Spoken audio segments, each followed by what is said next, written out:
Good evening, my beautiful butterflies and fly guys. Listen, I know you're ready to get into tonight's discussion, so I am not going to delay concerning this social media and manosphere juggernaut, Kevin Samuels. We're going to discuss the comments concerning, get this, the black church, and more importantly, for this episode, the fashion in the black church. That's right, we're going to discuss his comments and see where they may add value or where they leave a deficit. So listen, grab your favorite beverage and we will be right back after this. Are you ready, AB? All right, let's get it. Hit it. Yeah, in the building. He spoke fashion. I'm telling you, he spoke fashion. I'm so bad. He spoke fashion. I'm telling you, he spoke.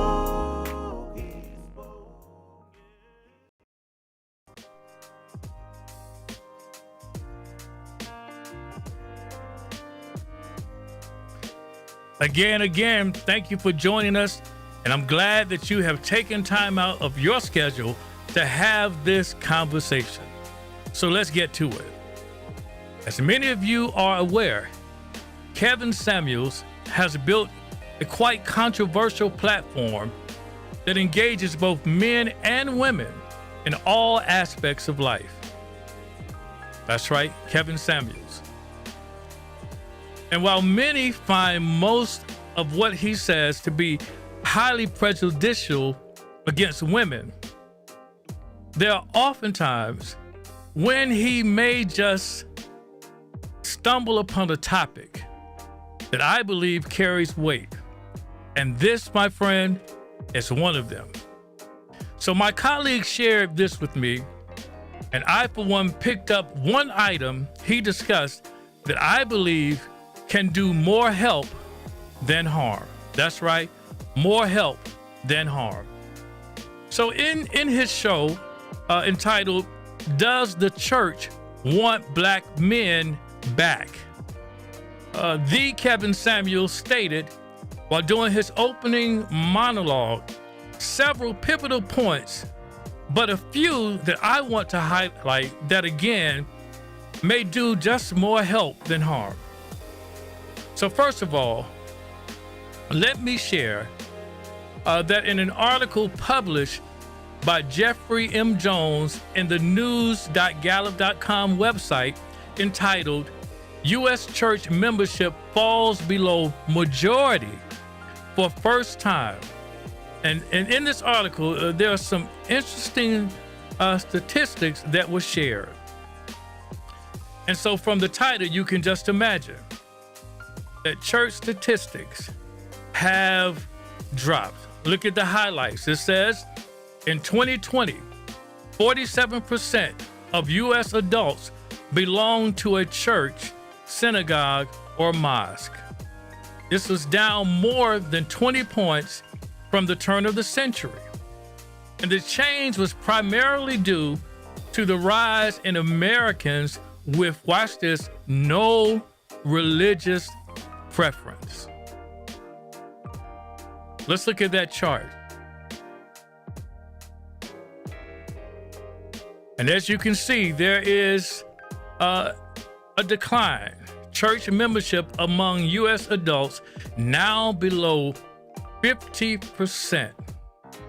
This decline is the first time in Gallup's 8-decade trend that it's dropped lower than 50%. Again, in 2020, 47% of Americans said they belong to a church, synagogue, or mosque, down from 50% in 2018 and 70% in 1999. Now, I know some of you are saying, wait a minute, that says 2020, We were all quarantined and we were sheltering in place. No, my friend, those statistics were done in 2019. So down from 50% in 2018, and then watch this, 70% in 1999. U.S. church membership was 73% when Gallup first measured it in 1937, and remained near 70%, watch this, for the next 6 decades before beginning a steady decline around the turn of the 21st century. So currently, 31% of millennials have no religious affiliation. This is currently, with all of the efforts, turning the lights down, changing the music, 31% of millennials have no religious affiliation, which is up from 22% a decade ago. So it moved up of those who have no religious affiliation. Similarly, 33% of the portion of Generation Z that has reached adulthood also have no religious preference. Now, that's for the church in general. But as the saying goes, when white folks catch a cold, black folks get pneumonia. What does that mean? It simply means that if there is a decline in the church as a whole, in the black church, the decline is even greater. Let's play this. Let's show this church stats. As you can see here, if we just look at non-Hispanic black adults, you will see in 2018 through 29, 59%. 59% of Americans are now, black Americans are now not going to church. What a great decline. So let's get back to our subject. If the modern church then wants to reclaim black men, how should it be done? I believe we need all of us. And I believe that this conversation, listen, go ahead and come on, just listen, hear me close. This conversation is one major key factor in the rebuilding of our community. So I think that with this topic, this subject matter, Kevin Samuels stumbled upon something that may do us more help than harm. So let's get back to what his monologue, the Kevin Samuels, stated in his monologue, that when the church started the quote unquote no dress code, everybody's welcome, what did you start losing? What did you start losing? Well, you started losing a lot of men. He equates the decline being when we instituted this no dress code or require things to be structured. Now, to all of my fly guys out there that are listening, I want you to put in the chat if you agree with that. Give me a thumbs up that you like things to be structured. This is a quote. All these things are structural, and one of the things we've noticed, and this is the Kevin Samuels, is with all these things, we've seen a steady increase in single men walking out of the church. And then he noted that 2 places are leaking men: colleges and universities, and then churches. Church is different today than it was. There was a time when there was still some structure. So again, when the church started saying no dress code, everybody's welcome, that is when you started to losing a lot of men. Again, men like and require things to be structured. And then he made this bold statement that the church, for all intents and purposes, has lost its way amongst men. Wow. Listen, this is a conversation that we need to have. Let's put up a quote from the Kevin Samuels. He says, they're like, wait a minute. So you can come to church dressed like you were dressed last night, wearing long different color fingernails, long different color hair, tight dress, and so forth, tatted up as well. Men understand why that happened. He says this, and I think he was trying to shade the pulpit. He says, you have to keep the women happy. Did you hear that? The reason why these things are allowed is because nobody can preach against them. You have to keep the women happy. So, I know that last statement may have struck a nerve. I feel some tension in the room.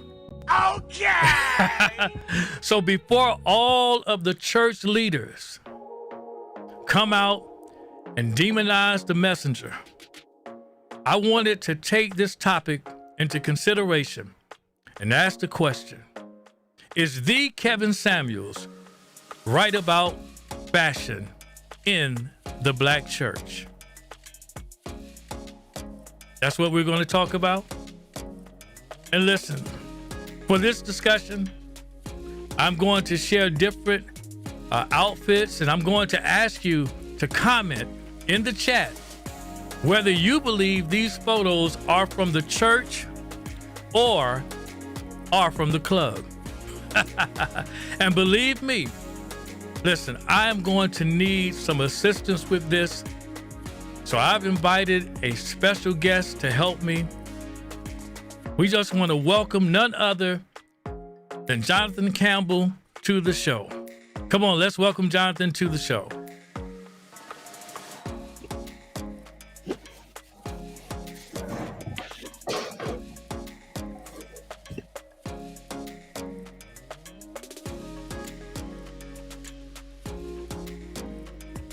Jonathan, how are you, my friend? How are you?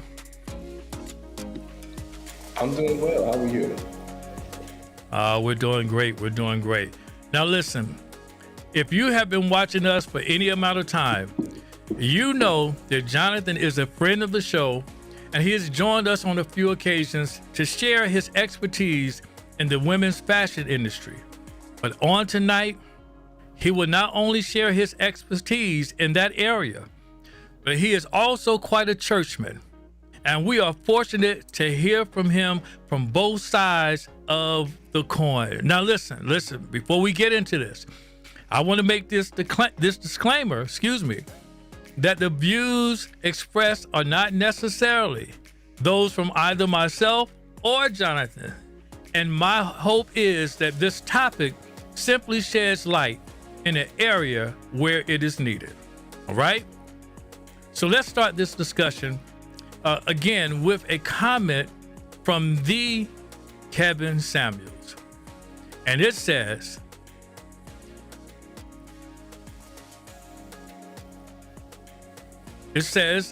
the modern church is just a reflection of society. This is from a commenter. And I would say that a reflection is not the aim of the church. Or am I wrong? Jonathan, can you help me out with this question straight out the gate? Because many times when people of color protest award shows, politics, and the like, they often make the statement that both should reflect society. Now, is that true for the church as well? What do you say? Well, the issue is at hand. We do know that there has been a shift. And we can this is a show based off fashion. Even in the hip hop culture, which is primarily from the African American race. Let's be honest. I mean, yes, we have Eminem and things of that nature, but for the most part, you're going to hear mostly African American artists, and it's been a shift, even in R&B, with that culture also transcending into the church. And so, since this is a hip hop society, in the I don't want to just dog out the millennials or Gen X or Generation Y. No, I just think the culture as we see it from the 2010s and down, we've seen it change church, the way dress is portrayed, and as well as how people feel about church. And you have a lot of skeptics, if you will. And so I think my personal view is that that is really the result of society as we see it today, to see the decline in numbers, to see the shift in how people dress, to see the acceptance of things that when we were growing up was just no way, can't do it, you know. It's just, I think that is ultimately the catalyst for what we see today, unfortunately. Now, there's some good things to it. I mean, you know, the edginess, the willingness to, win over certain age groups, you know, through certain sounds of music, through holy jeans, right? Not holy, but holy jeans. Right. Right. We have seen it in a positive way where certain leaders, that's what they wear. And that's been really fruitful for their ministry. And it's allowed that culture to kind of leak over into that church. But unfortunately, it has caused somewhat of division, if you will. I agree. And I love the way that you even were able to see in that some of the positivity, some positive points that have come about. But we do understand that reflection should not be where we look just like the world in all aspects of the world. So let's move on. The Kevin Samuels made this bold statement, and listen, some of you may or may not like nor agree. He said, and I quote, "Men are looking for women that are living by some sort of standard that are different than what people are seeing online. Swipe left, swipe right." Now, let me pause right here. Let's go to a commercial, and we'll be right back after this.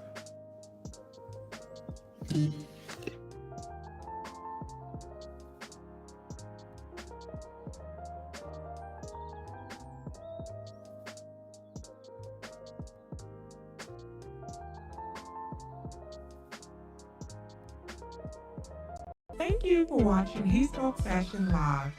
If you're part of our Facebook community, please take the time to add us on YouTube. Type He Spoke Fashion into the YouTube search. Scroll down to locate the He Spoke Fashion tab and launch it.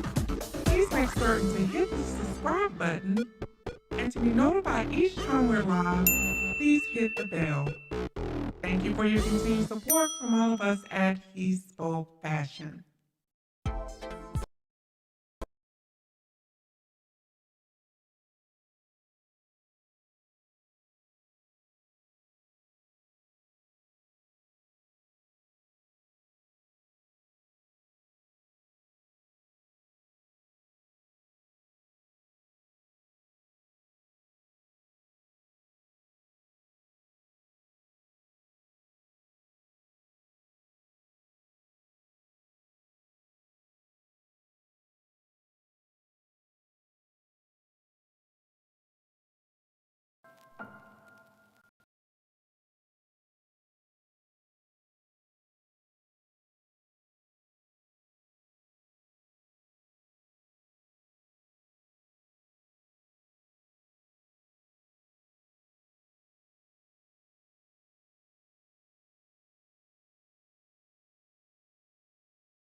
most men's mind with average non-Christian woman. And I then noted that he changed that from Christian woman to woman of faith. And that is because most of his listening audience may identify or may not identify as Christians. So I would do the same in posing this question to you, and not only to you, Jonathan, but to our listening audience.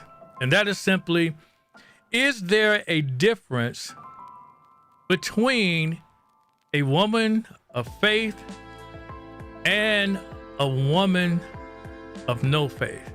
And then, in the modern church, can you tell the difference by the way they dress, or should you even be able to do so?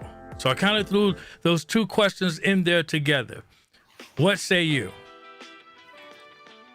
All right. So question one, is there a difference? I guess I could tie the first question as we preface the whole conversation about, just society. So society deems faith, they'll have it where faith is Christianity, Islam, Judaism, whatever it is. It's an abundance of religion, because in their eyes, faith is something that they believe that, of course, pertaining to religious or certain practices regarding religion. So, yeah, I would say there's a difference. Now, we say women of faith or woman of faith in the Christian world as someone who will just be simple and say someone who is saved, right? Mm-hmm. We believe that being saved, you accept Jesus as your personal savior, right? Mm-hmm. Again, society says that a woman of faith could be someone who practices an organized religion. So there is a difference, as is this society that we now live in, where there's acceptance everywhere. And because, especially we live in the New York City metropolitan area, where we have to be conscious of these things. Yes. We don't want to be an offense to someone.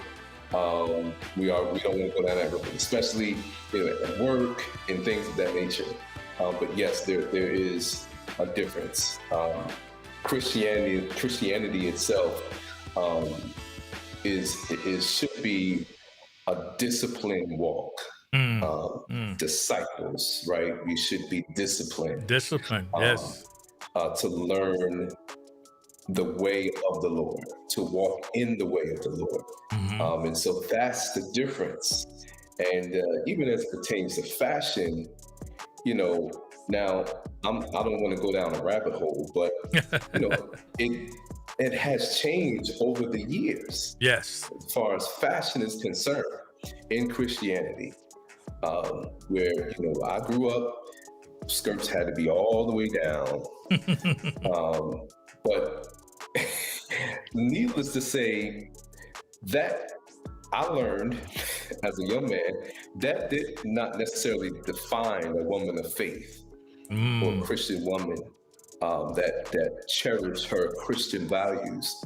Oftentimes, it was lacking relationship. And so you got a lot of things from that relationship, that were not Christ-like, right? Yeah. And so it can't just be defined by dress. Right. But what it should be defined is modesty. It should be defined as, not looking like, a Nicki Minaj, if you will. That's just not, it's something that you would not want to walk into a church. Shoot, I wouldn't want to see that in the mall. I just think certain things, belong in the secret closet. Wow. Of that woman's, for that woman's husband or significant other, whatever the case is, I just think in all things, we need to understand that there is a value in Yes. the way that you dress and you conduct yourself. Wonderful, wonderful. Listen, did you guys catch that? A disciplined walk. I see Maureen put that in the chat. A disciplined walk. I concur. It should be a disciplined walk. Some things should be for the secret closet and not for the sanctuary. All right. So listen, now is the part of the show where we all can participate. So we're going to pivot here to, I'm going to show a photo or two, and I want you to tell me whether this is something that you would see at your church on any given Sunday service. So listen, not at someone else's church, but if it is your church. And so if your answer is yes, this is what I want you to do. If your answer is yes, I want you to place the number 1 in the chat. And if your answer is no, I simply want you to place the number 2 in the chat. Okay? Number 1, yes. Number 2, no. And listen, there's no right or wrong answers. I want to say that right off top. Okay? So let's go. AB, you ready? Let's go with photo number 1. Is this something that you would see in your church on Sunday morning?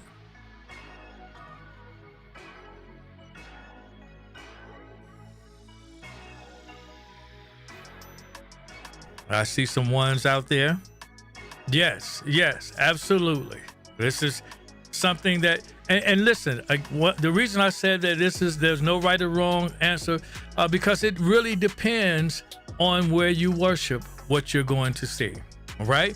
No right or wrong in this context. Let's go on with number 2.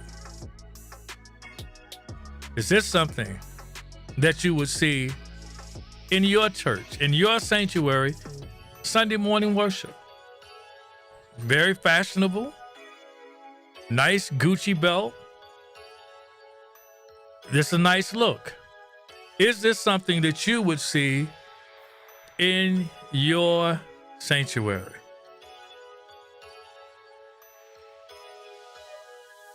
All right, I'm seeing some 1s and some 2s. Okay, so listen, I was just pitching you easy hitters just then. Now I want to see if you can hit this one, number 3. Is this something that you would see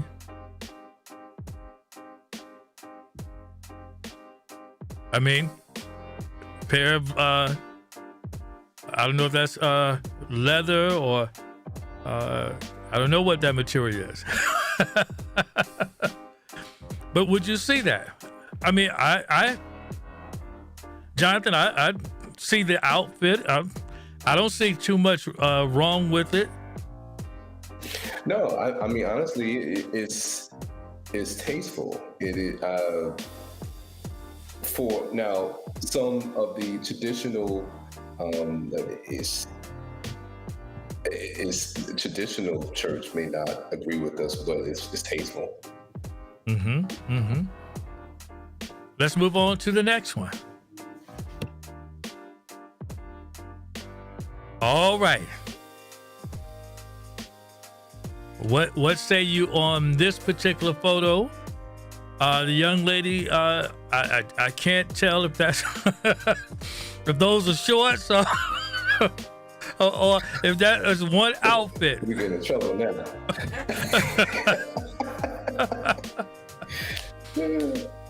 now. Now I'm saying to you guys again, there's no right or wrong answer. But is this lady walking through the vestibule area headed into your sanctuary? And if she is, what say you? Next photo. Okay, what about this one? 1 or 2, 1 or 2.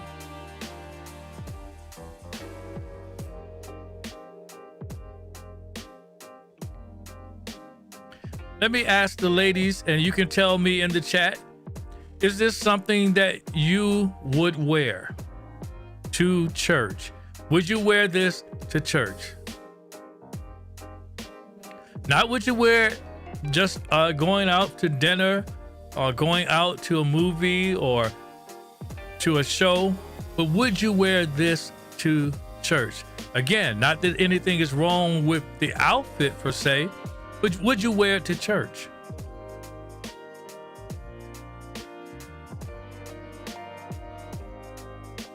All right. Now let's take a look. Let's move that one down. Which one is that? Okay, this is the last one. All right. Now, what say you? 1 or 2? Is she going to revival?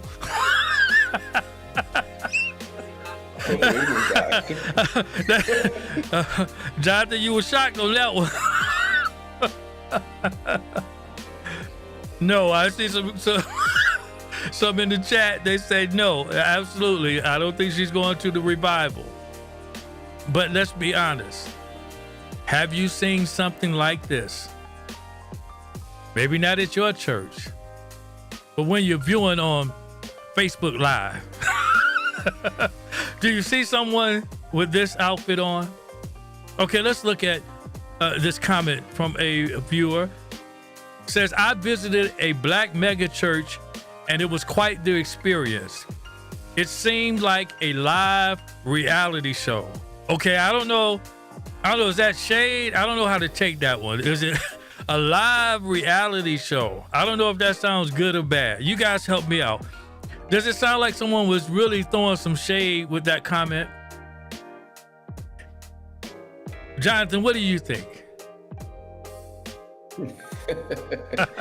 Yeah, it was a little shade. Yeah. Because my question was, is that what the black mega church is going for in this modern age?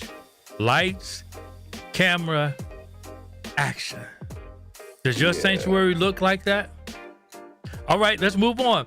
Let's go to another photo. Come on. All right. Would you say that this is something, again, if your answer is yes, put a 1 in the chat. If your answer is no, put a 2. First of all, I love the outfit. Of course, if you've been watching this show for any time, you know that I love those type of prints and patterns. That cheetah looks very great. The skirt is it's an asymmetrical looking skirt, or it may just be the way she's standing. Nevertheless, I love the outfit. But would you ladies wear this to church on Sunday? Yes.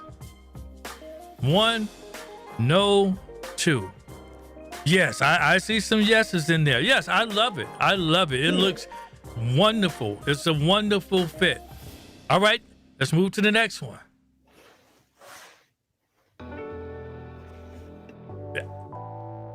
Jonathan, what say you about this one?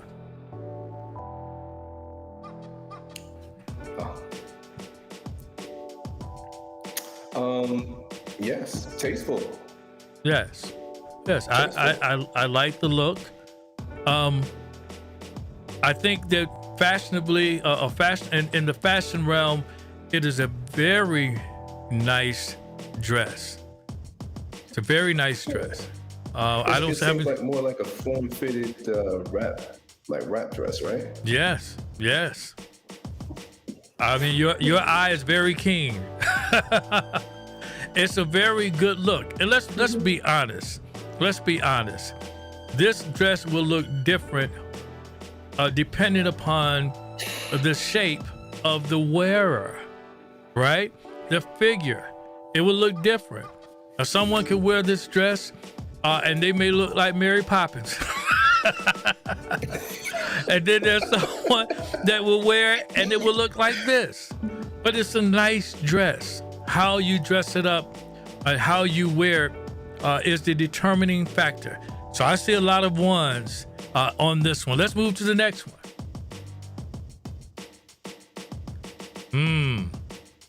Now, I will say that this is a nice outfit. I want to see from the ladies in the chat, What say you? Would you wear this outfit to Sunday morning worship, or an afternoon service, or the revival when the quartet group is going to be singing?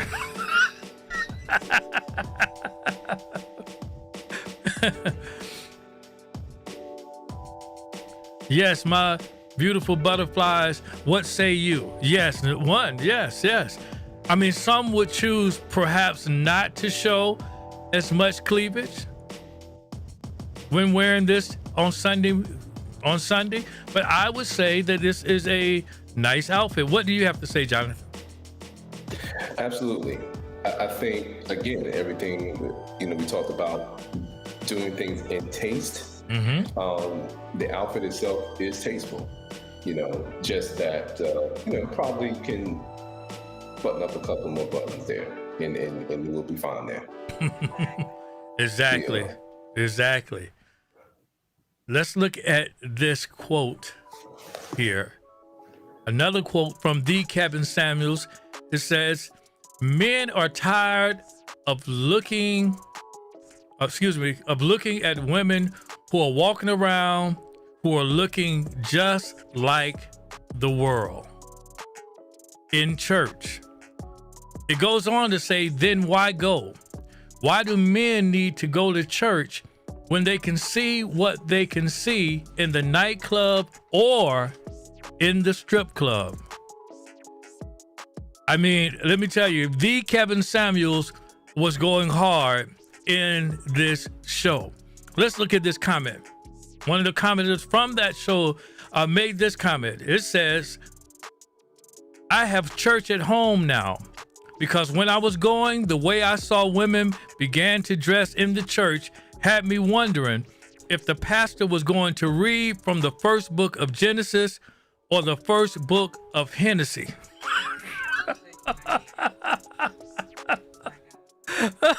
Oh my God.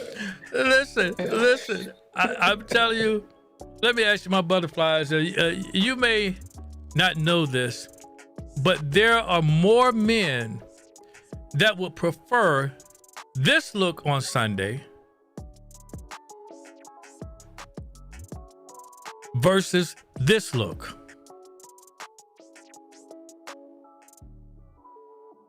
There are some, when they come to church, they're not looking for the young lady in the green. They're not expecting to see that. And so their preference for church may be a little different. But listen, of course, we know that the church is not where we come to meet our potential spouses or someone to build a family with or anything remotely like that. Or do we? Okay, let's go on with this other comment. This guy, Prince WK, says, ladies, us men, we're structural, visual. We love the natural look and love femininity. Can you deal with that? That sounds like a challenge. And I want you in the chat, I want you to tell me, can you deal with that? Can you deal with that? The natural look. Can you deal with the fact that some men prefer, not all, because we're not all alike, some men prefer a natural look? Jonathan, you got to help me out on this one. What do you say? What have you to say about this one? I've been trying to hold it in because I don't want to take up the whole show. It's just a lot. Oh, man. Yeah. Hey, to each his own. Put it like that. To each his own. And then what you said about that comment, too, about do we really come to church looking for their mate, their next wife, their next husband? Come on. Right. Some of these outfits were driven just for that cause. Right. Yes. Yes. But it's all right though. At least you find them in the right place. Exactly. And you know, I think that is the point that the Kevin Samuels was making.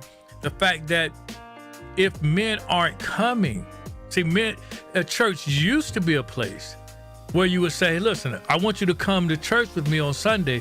I'm sure, brother, look, my wife has some sisters and all of them were great looking. As a matter of fact, my father used to do that. He was in the military, and he would invite some of his soldiers to church. Shout out to Dad. He would invite some of his soldiers to church because he knew that my mother had sisters and they were all in church. It was a great place. It was a great opportunity. But listen, can you invite a guy to church and know that he's going to see something different than what he sees in the world? I'm just asking. Come on, let's look at another comment here.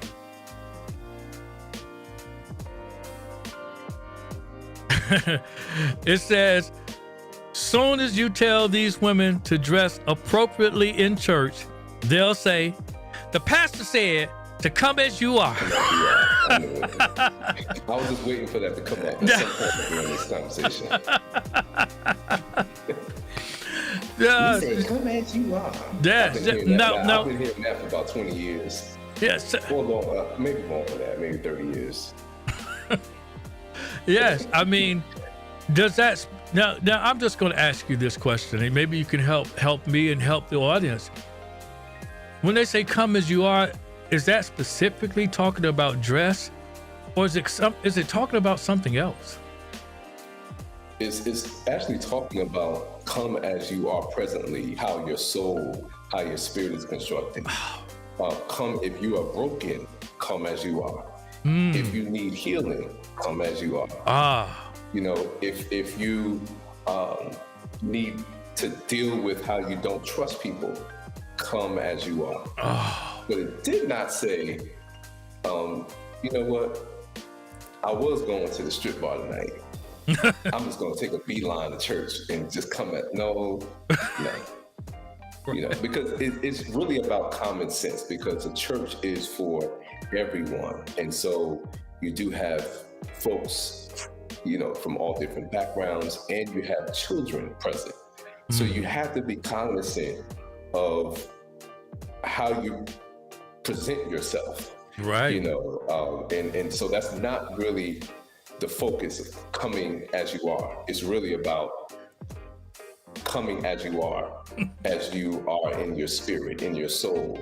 You know, how you struggle with dealing with who you are, lack of self-confidence, and, you know, you're insecure. Come as you are, you know. So we have to make sure that we are very, very specific when we tell people that, because oftentimes we say it in our witnessing. You know, hey, just come as you are, come as you are. You know, and then you're just praying like, man, I know how she dressed at work. I hope she don't come like that. You know, but, you know, so be very specific. You know, right. It's common sense. And then, you know, like I said, it's all about presentation. But the church is for healing. Yes. The church is for your spirit to be built up. The church is for you to learn, know more, and grow more. And then if you find a mate there, that's awesome. It's great to find your mate there at church. Wow. You know, but you know, we gotta kind of, you know, this back and forth about what we should wear. That's really causing so much division. Yes. And we want to make sure that we are very specific when we do say, come as you are, because we want folks really to change. When it comes down to it, if somebody's coming off the street, you know, they're not going to look like us. Mm-hmm. So there is a difference there. If someone is literally in a struggle, they're homeless, they're trying to get back on their feet. You know, I believe that God can save anyone. And so you may see some scary sights like that. You know, we're not, our church is kind of like in the middle of, you know, we are at the edge of an urban area. So we haven't seen too much as if our church was directly in the inner city. But we have seen some instances where folks, you know, coming up. That's a totally different scenario.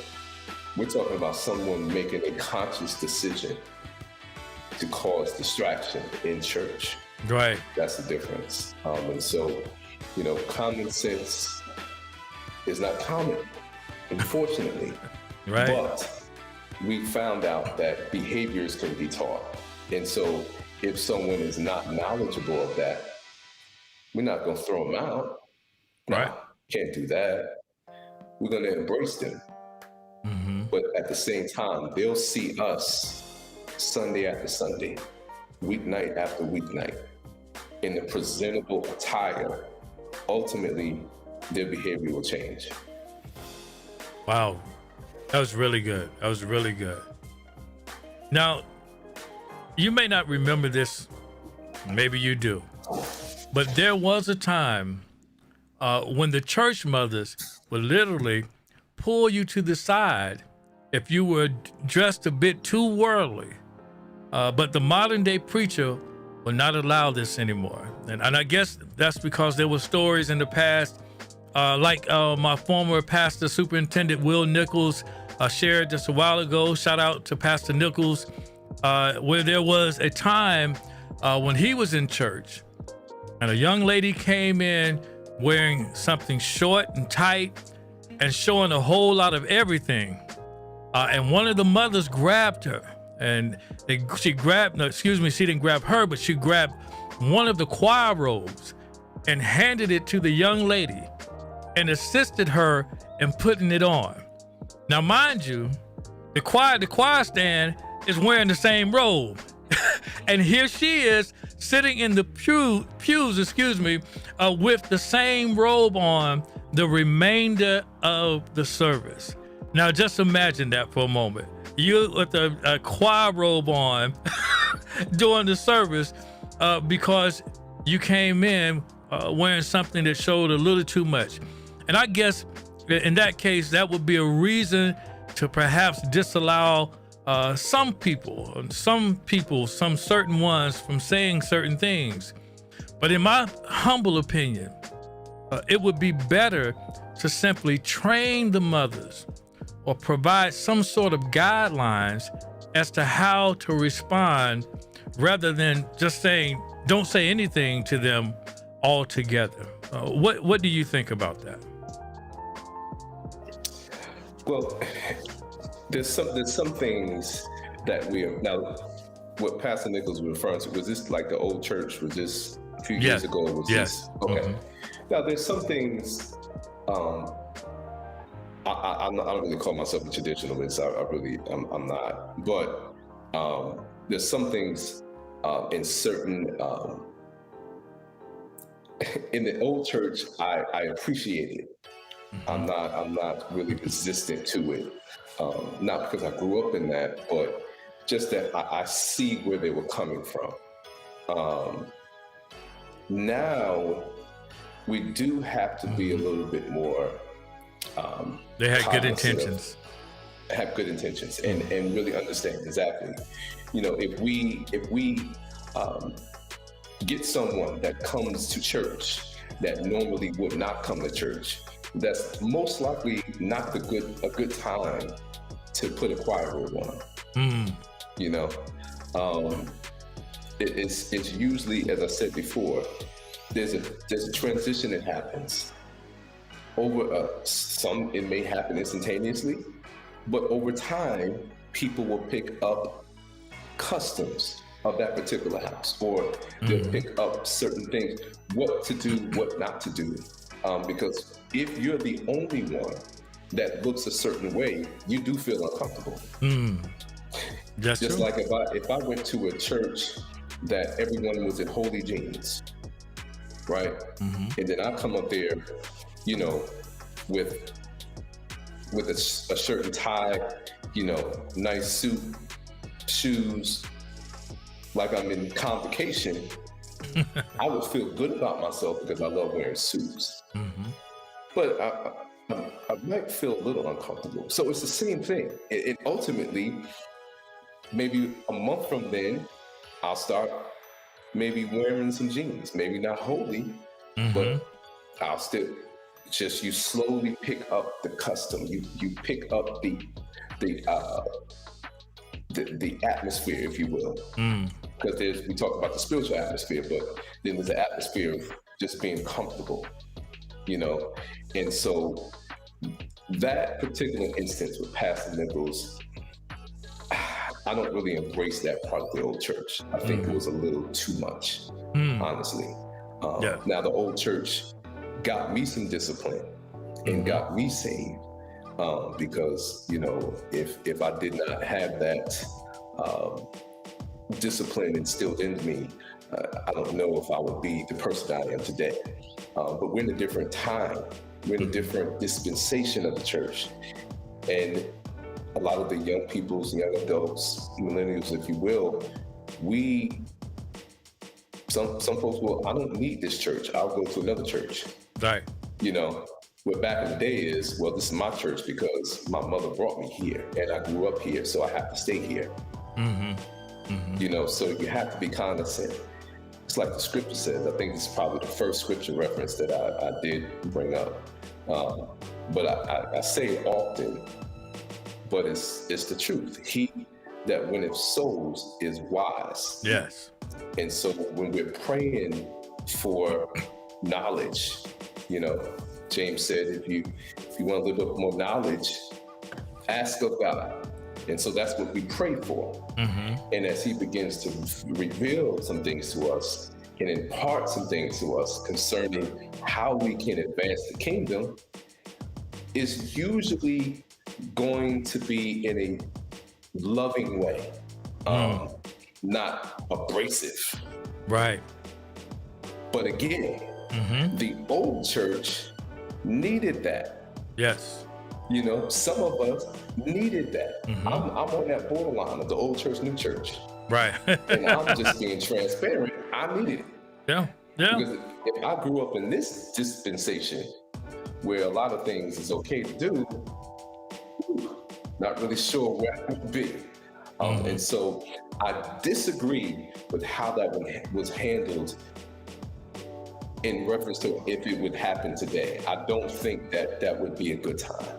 My mother always says this from the scripture where it's referring to with loving kindness have I drawn thee. Yes. And we kind of have to not conform, because the scripture says be not conformed to the things of this world. We're not saying that it's okay to let somebody come in and dress like Nicki Minaj every Sunday.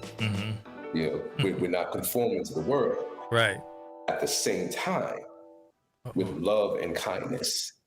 And I love, people hate on the mothers of this day, but at least in my church, at least in my Reformation, we have some mothers that will hug you and love on you and encourage you.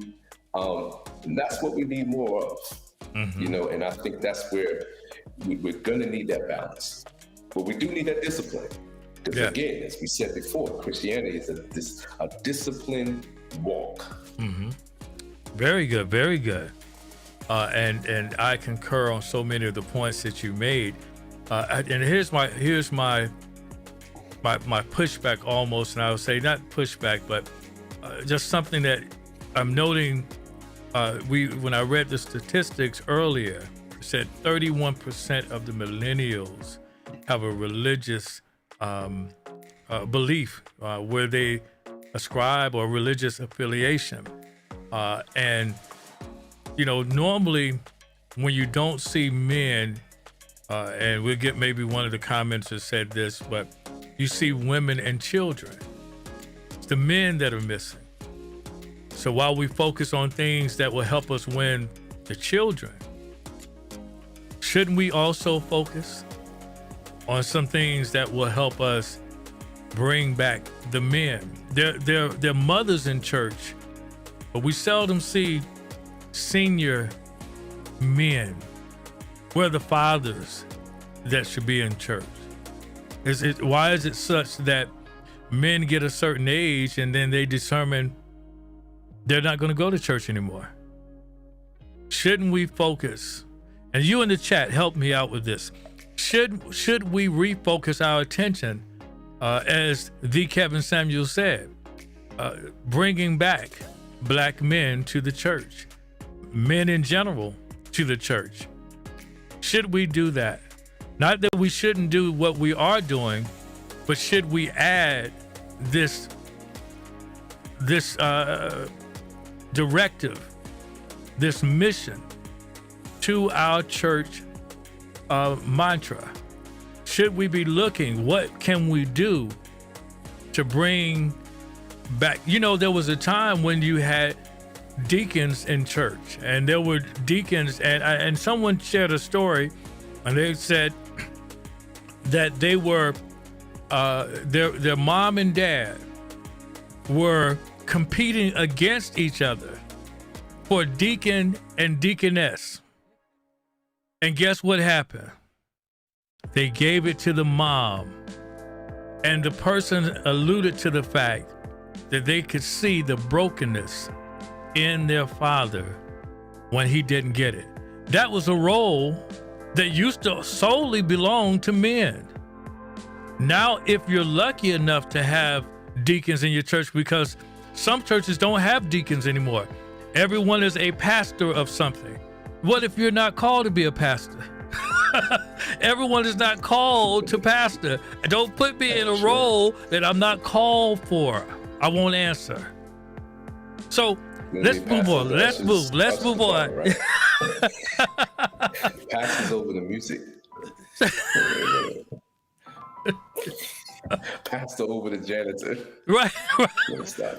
Right. I mean, it's so many pastors, but no, again, I don't want to get into too much of the Bible stuff, but there are the gifts, and not all of them are pastors, right?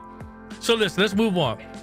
Here is a comment from someone who says, and this is a man, that they are having trouble identifying the church, and it says here the reason behind it. And this is someone who says, I can't tell the difference between the church and a strip club these days. Driving by a black church, all I see is women in high heels, short dresses, showing a lot of skin, with kids in tow, and no man in sight. Are y'all going to a fashion show or a place to get some structure? Now that's a commenter. Now, of course, that is someone who's making this statement about what they've seen. The strip club. Is your church a strip club? That was pretty harsh. I mean, that was a bit harsh. Go right ahead. I mean, I just want to know what she goes. How does she go to church? Because some people, as we talk, I think we talked about this a few shows ago. The last time I was on, we talked about having pride in how we come to church, and how important in the black church, if we go back to the early 18 or the late 1800s, 1900s, where most of our forefathers and ancestors, they worked on the farm. They were sharecroppers, all right? And so they were in overalls, dirt, all that kind of stuff all week. On Sunday, they wanted to feel important, dignified. It was their pride to come to church dressed up. Yes. I listened to my dad, how my grandfather, he would shine all their shoes, get everybody's shoes lined up, shine them up, make sure all the outfits were pressed, because Sunday was coming and everyone was going to church. Yes. And everybody had to be prepared. It was prideful. And so I took that because my dad, he did it for us. You know, I grew up a little bit behind my siblings, but I do remember, you know, we would go on convocation trips, or, you know, every once in a while he would have the shoes lined up, just like my grandfather would. Newspaper on the floor, shoe polish. Guess what? I did the same thing with my sons, and I still do to this day. There's a pride in coming to church dressed up. Yes. It is. And so now, when we started this conversation, you were showing some of the pictures. You said something very, very, very important. Some women, if we're going to be honest, have the figure that if they would wear a wrap dress, it wouldn't look out of order because maybe they're just like an out of order look. But then if you have a woman who has shape, then you're going to get a different from that person. I would guess that it was a female that said that. It seemed like there was a little hate there. Yeah. It really was. And is the fact that the people she saw at least had high heels on, and they were dressed up. Now, we know that we are far from the years of dresses and skirts down to the floor. We're far from the years of the church goes on a trip to the beach, and they're on the beach, on the shore with jean dresses, with the feet innocent. We're far from that. Let's just be, we are. Right. We're far from that. And praise God, we are. Yes. You know? So, you know, that's what I'm saying. Like, we can't, you know, fashion is a good thing. Like, when it comes to Black people, I see the pictures from the 20s, the 30s, and 40s, the Renaissance. Man, I get inspired from what I've seen. Right. Yeah. That's why I really can't stand when I see a young man with his pants, you know, showing his underwear. Like, our forefathers died for the right to you to walk around with pride. Yes. Didn't say you had to walk around in a three-piece suit every day, but Right. walk around with pride. And so as it pertains to church, just the thought process of, let me put some shoes on and not come in with some furry slippers. Right. That's very, you know. Right. So, you know, so we have to stop that. And even still, that's a judgmental, we call it a church spirit, right? Yes. You know, that's very judgmental. Very judgmental. You know? So it's just the fact that, you may wear that to the club, but maybe she doesn't go to the club, but she feels comfortable wearing Louboutins. Now, I've seen some maybe 2-inch Louboutin, but what is the point, honestly? If we're going to get into the fashion and critique things, what is the point of wearing Jimmy shoes or Louboutins with kitten heels? That makes absolutely no sense. Right. Right, Why would you do that? If that's above your pay grade, so you know what, Jonathan, you're not going to pay $800 for a pair of shoes, right? But if, you know, Steve Madden, I used to sell Steve Madden back in the day. So it's a very price-conscious, economical shoe brand that is widely respected. Maybe not, it doesn't fit like a glove like some of the more expensive shoes. But most of those shoes, you get them because of the 3 and 4-inch, 5-inch heels. Why can't you wear that to church in a tasteful way? Yeah. I mean, come on. True. Yes. If my wife wore wedges to church, I'm looking at her like, you okay? You know, right. See her like, what?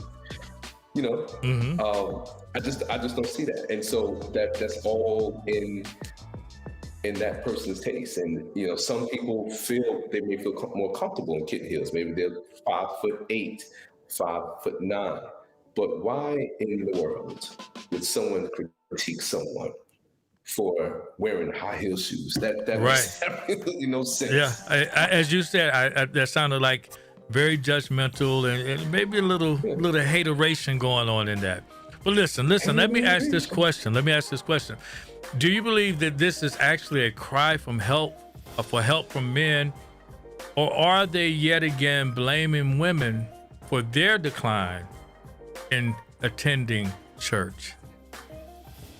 Do you think that this is a cry, or and let me ask you here in the chat, do you think this whole all of these comments that are basically negative concerning everything about the church, do you think that some part of it is a cry from help, or is it them just this is my excuse now for not going to church? It's because the fashion is all wrong, and women are dressing too provocatively in the church, and it's turning me away. What do you think? What do you think in the chat? If you think, I see Vandella says, yes, that's it. That's it. Yes. What do you say, Jonathan? What do you say about that? That's really a lame excuse, and I think ultimately it has everything to do with the lack of discipline that we as men need. And I think that we, especially as Black men, we need to see that as we're growing up. That is a help. It is a help. I know I've listened to you talk about what your dad and your mom instilled in you as a young man, and what you've seen from other family members, to where even when you've made conscious decisions not to do Christ-like things or Christian things, ultimately you return full circle back to what you knew what was right. And I'm afraid that, yes, I had a son very young, and that has always been the trend. Unfortunately, in our generation, we start having children young. And I am a firm believer that no matter how young you have your child, you need to instill that discipline to come to church, right? You may not be living 100%, it's not the point, but come to church and learn and just be there, because there's some things you're going to pick up. There's some things that when you enter in life as a young adult, you're going to revert back to what you've been taught.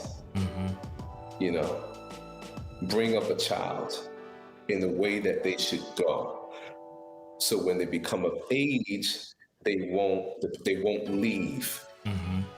Not saying that they won't leave home. Yeah, they're gonna leave home. Not saying that they won't leave home the way that you did not plan, because oftentimes we know that, I don't think that we made every decision that our parents were happy with.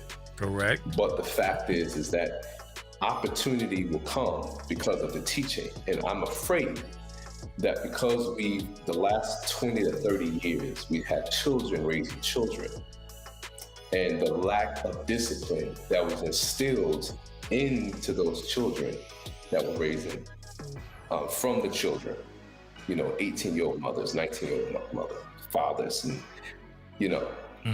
that is kind of where we see that value being lessened over years.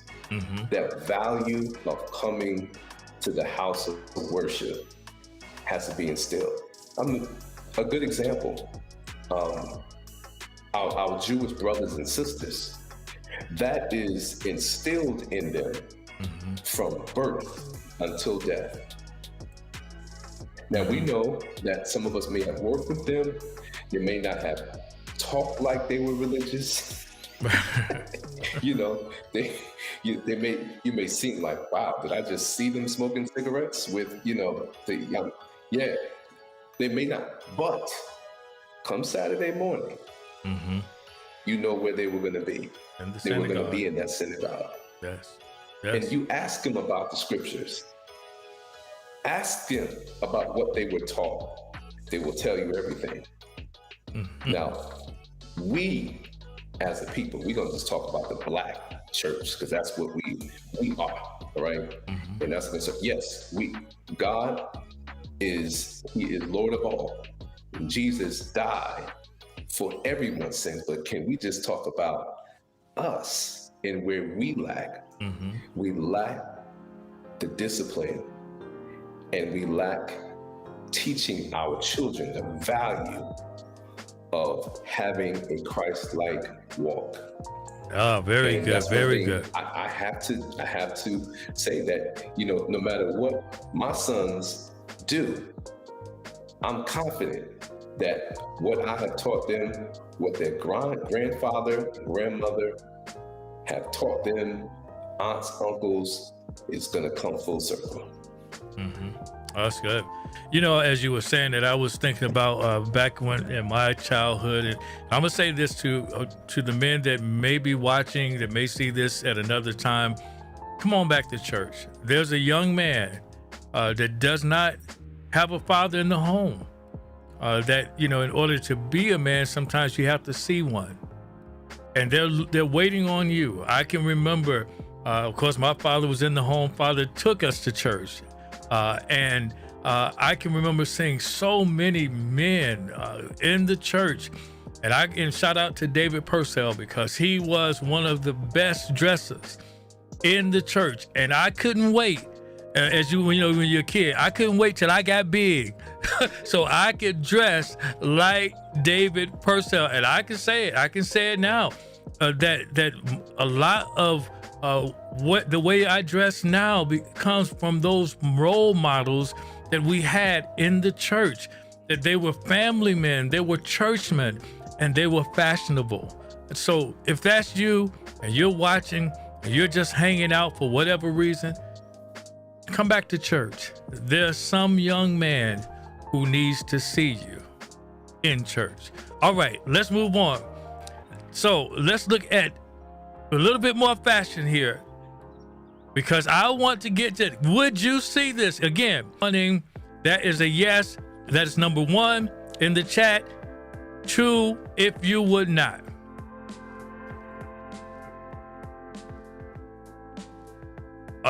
Do you still wear your collars?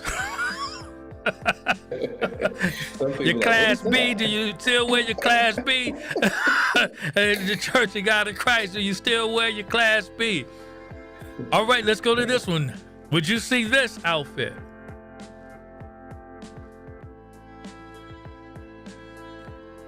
Now, is that a nice dress or what? Do you think that's a nice dress? Let me see if you think that's a nice dress, ladies, or butterflies in the comment section. Do you think that's a nice dress? I mean, I know that there's a little see-through here and there, but I think it's a wonderful item. Absolutely. Let's go to the next one.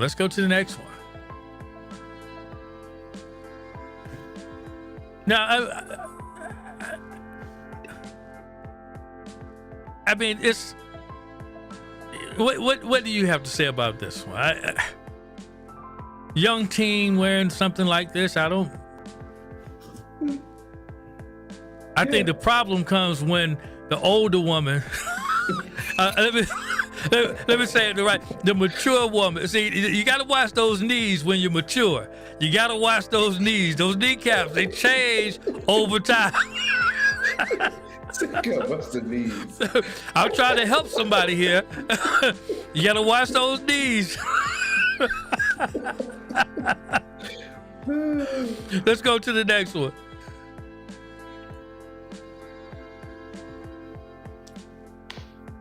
Is this the convocation? What do you think here? 1 or 2? Yeah, 1. Yeah, I see nothing wrong with this outfit. I see nothing wrong with it. Is it high fashion? Yes, the shoulders make it high fashion, but I see absolutely nothing. As a matter of fact, at the Church of God in Christ Holy Convocation, I believe you will see something like this. Yes, I can speak on that. Right, AB? Yeah. Let's go to the You'll see next that one. any given Sunday in Brooklyn too. Yes. Okay, what about this? Nothing wrong with it. I like prints and patterns. I like the polka dot top. And again, see, this is very fashionable.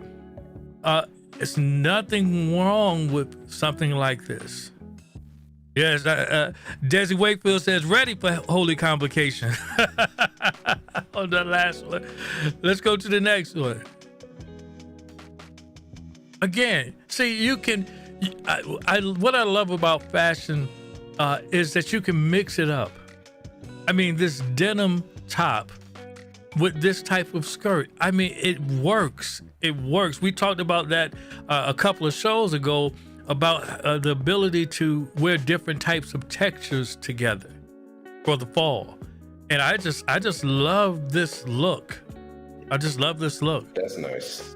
Yes. Let's go to the next one. I think this is one of our last photos, but I like this dress. I like this dress. What say you, Jonathan? Yes, that's nice. Mm-hmm. That's nice. You want alternatives rather than just wearing suits every Sunday. Mm-hmm. This is a beautiful alternative here. Yes.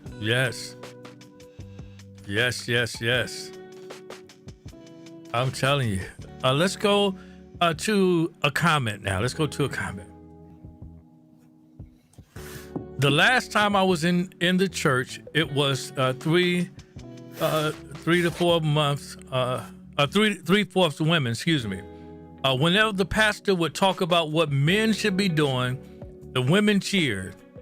Whenever the pastor talked about how women should act, the church would go silent.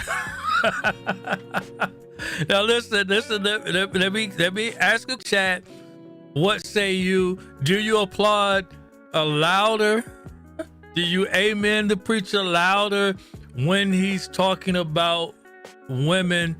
When he's talking about men, but when he starts to talk and speak things that women should be doing and how women should be behaving, do you go silent? See, that's the problem with the preacher who preaches for the amens. Because when you don't get any amens, you will stop what you're preaching. You say, I'm not going to revisit that anymore. Stop preaching for the amens. Yes. Let's move on to another comment here. First, You say that again? You got to take that offering first if you want to. That's right. Let's go with another comment here. Now this guy, Darren Clark, he asked the question, how does a lustful man supposed to get himself right in church when he have women sitting to the left of him, to the right of him, or in front of him, with short skirts on and shined up legs, but he's there to hear the word? I think I can get a better dose of the word at home alone in my bedroom. At least I don't have any distractions. Now you see how he did that? He started off talking like the lustful man was somebody else, but by the end of the sentence, we find out that it is this young man who's dealing with that. Oh, what would you say about that? Wow. That's just taking no accountability for yourself there. That's, again, very good. We've been saying that all night long. Discipline, man. Really, if you see legs at the mall, you just gonna go talk to every leg you see? Like, that doesn't even make sense. Listen, I like Chick-fil-A, you see legs, you're just gonna go lose your mind? Right. Now, I like this comment that Vondella made. It says, not true. No one is harder on women than women. Would you agree with that, women? Butterflies, would you agree that you are harder on yourself and women are harder on themselves than men are? Would you agree to that? I think there's some truth to that. Here's a comment from a woman who I would say sort of agrees with the Kevin Samuels. It says, I remember asking my mom these hard questions when I was a little girl. And she used to tell me, you know, people had shame when I was young. Men dressed like men and women dressed like ladies. There was order and consequences. But today, people call good bad and bad good. And then she says, wonderful job, the Kevin Samuels. As always, no disagreement between you and I. Seems like she's agreeing with him in this aspect that there was a bit of shame and men dressed like men and women dressed like women. Now let's hear another comment from an invisible man. That's what it says here on on their YouTube name, the Invisible HB man. I don't think that's his name. Don't worry, he's not invisible.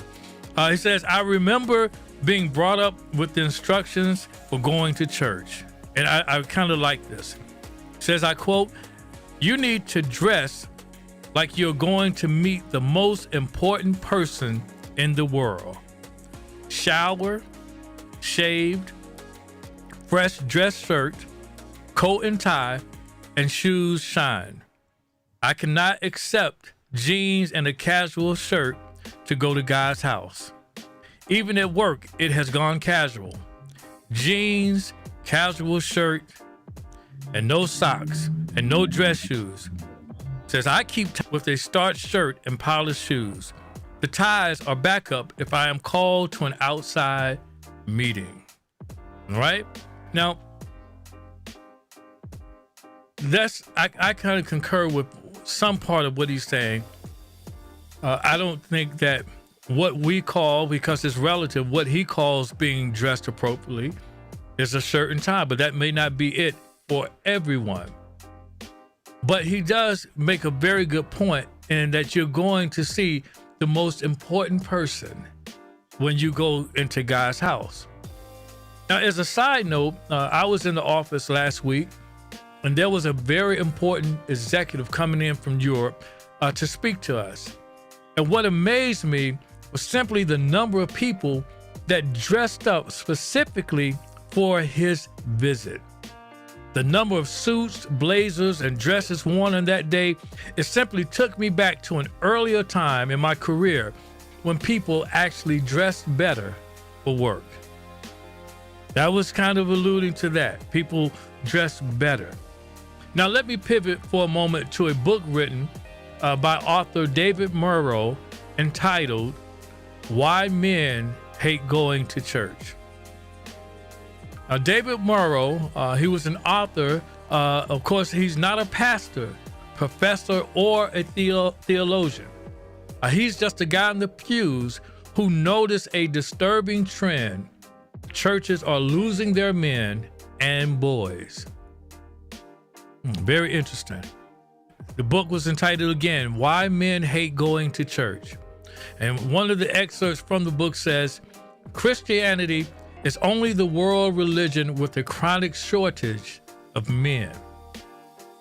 He identifies the barriers to male participation and explains why it is so hard to motivate the men who do go to church.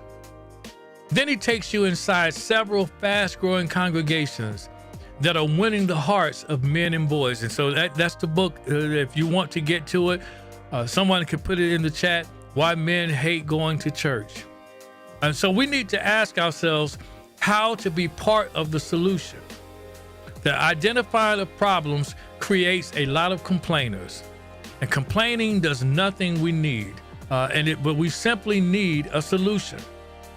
I think the biggest need is actively seeing the Holy Spirit at work, not just be screaming and jiving, but wisdom, power, and accountability. And this is still from his book. So now we are engaging in this conversation because we want to know if this is the reason why men are not attending church. I'm sure that this is not the only reason. But my question is, could it be one of the reasons? Hold up. Stop everything. Excuse me for interrupting your viewing pleasure. But listen, guys, if you haven't already subscribed on YouTube, I would love for you to hit the subscribe button down below. All right? And if you're watching on Facebook, could you please hit like? Just hit like. It literally takes 2 seconds. And watch this, it comes at no cost to you. Now back to our conversation. Let's look at another quote from the Kevin Samuels. And it says,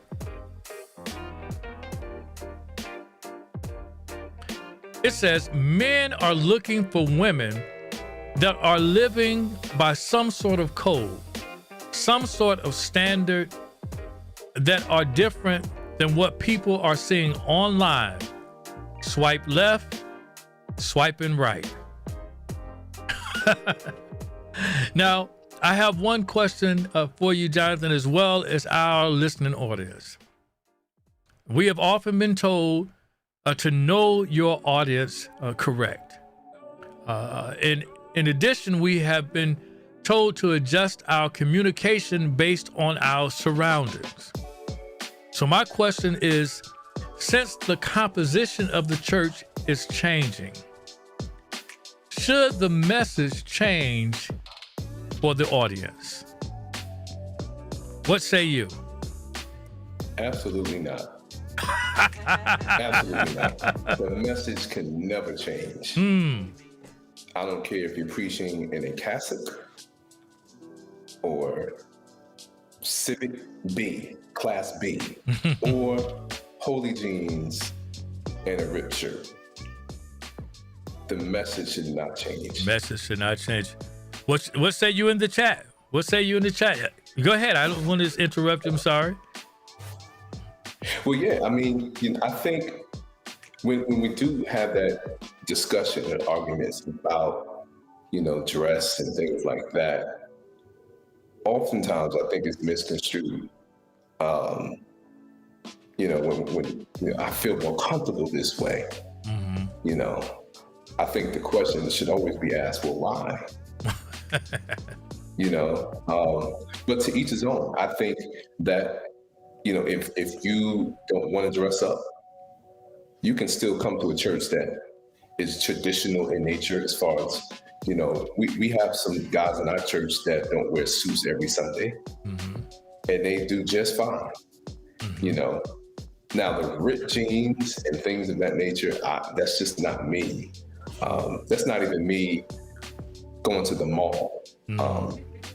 But I think we have to be careful about having dialogue about church needing to look this way.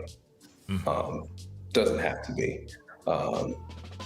Everyone doesn't have to wear skirts down to the floor. Right. Because we can talk about that congregation as well, because that's still alive and well. And again, I grew up in that where we did see a lot of that. But the churches don't have to look like that either. And so we cannot get so puffed up in ourselves to where we do look down on folks because they're not comfortable.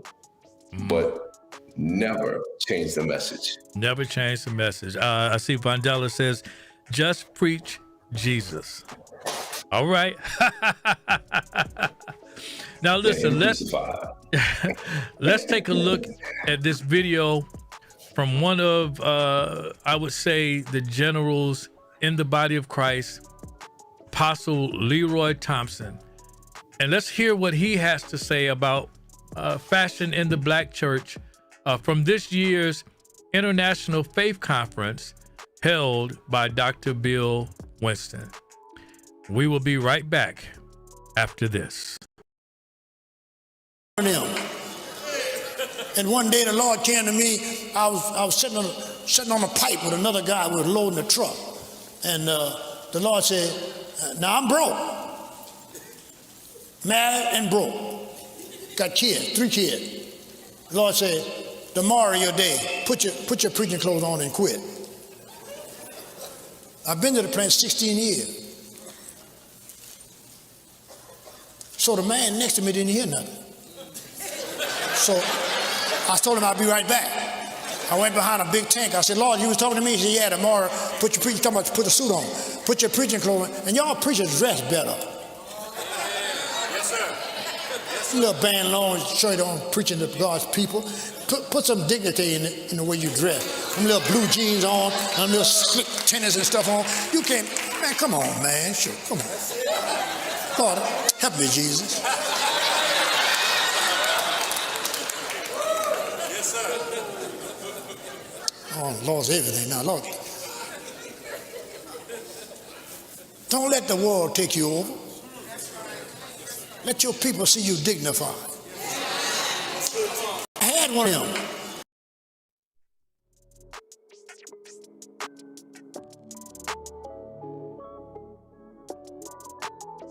Wow. So we watched that video. Let's bring Jonathan back up. So, Jonathan, in your closing comments, what do you have to say about this excerpt from Apostle Leroy Thompson? And to the question as well that we ask, is Kevin Samuels right about fashion in the Black church? What do you have to say about both of those? I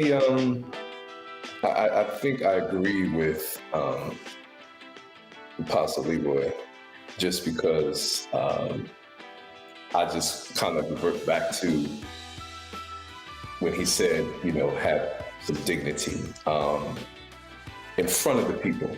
And so I think about the President of the United States. We are important. We're delivering God's word. And so I may not have to have, I can preach with something on like this. I can unbutton my shirt, but I still think that there should be some dignified character in my dress. That's my personal opinion, because the President of the United States, we would look at him insane if he showed up to a briefing or did a State of the Union and came out with a ripped shirt and jeans. And I know you're saying, well, President Biden is old now, but what about when President Barack Obama wore that tan, that beige suit? And that was one of my favorite pictures, that beige suit. People looked at that like it was like, oh my God, how dare he? Right. But oh my gosh. It was still, but it was still dignity there. And so I do think that us as preachers of the gospel, we do have to make sure that we do things in taste. And so, again, maybe I wouldn't preach every Sunday in a three-piece suit. Maybe I can do a blazer, button-down shirt, things like that. But, I wouldn't wear things that would offend, because we're going to be a church for all people, right? So if we did have a mother that was there, a mother of the church who, comes from that old church where she's used to the preacher and the robe and all that, meet them halfway. And so it may be a culture shock for, let's say, even my church. If I say, I'm just going to wear some ripped 7 jeans and some Gucci sneakers, and a V-neck or white V-neck T-shirt. But then I can go to Elevation Church and fit right in. Right. So again, we talked about knowing your audience, but I do come from a place where, hey, I may not have to be in a 3-piece suit every Sunday, but I want to do things. And I like the word that Apostle Thompson talked. He said, with dignity, be dignified. So dignity is not always defined as wearing a suit and tie, right? But do things in taste. Absolutely.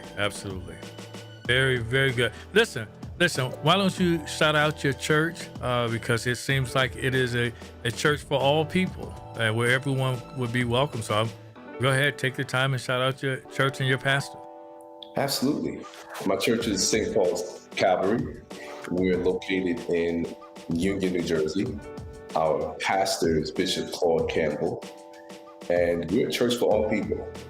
We have folks in our church from various backgrounds, people that may grew up Catholic.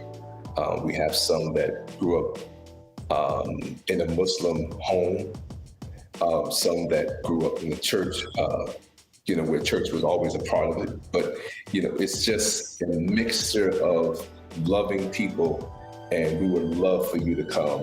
Great singers. We're kind of known for our singing, our praise and worship.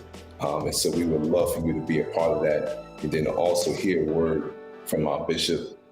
He's actually celebrating his 90th birthday in a couple of weeks. Wow. He'll turn 90 October 6th. And we're having a celebration for him. And so, those that know Bishop and you want to be a part of it, hey, feel free. My social media page is my name, Jonathan Campbell. I don't have any tricky names, like Brown Sugar. No, Jonathan Campbell, strictly business. And you'll see the flyer there. And so if you do happen to know Bishop and he's been a blessing to your life, come on, hang out with us on Monday, October 18th at 6 o'clock in the Grand Marquis in Old Bridge. Information's on the flyer. Amen. Very good, very good, very good. So listen, thank you, Jonathan, for joining us on tonight, for being our guest. We've had a great conversation. Listen, before I let you go, I have to ask, will you come back and join us? Will you come back? Absolutely. Wonderful. You guys heard it. He said he will come back and we'll be glad to have you. Thank you for joining us, my friend. We will talk to you soon. Listen, we have come to the end of our discussion tonight, and I want to close with the thought from Apostle Leroy Thompson, who simply said, don't let the world take you over. Let people see you dignified. That's right, you. Let people see you dignified. Listen, that's all that we have for tonight. I'm so glad that you took this journey with me tonight. I really appreciate you. I really appreciate you having this engagement in the chat. I love it. I love it. I love it. And listen, this is all that we have for you tonight. So we bid you a good night, good fashion, and remember, he spoke fashion to you. Have a good night. See you again next week. In the building. He spoke fashion. I'm telling he spoke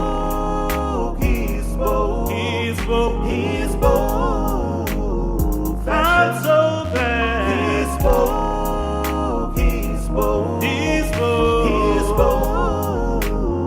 fashion. I'm telling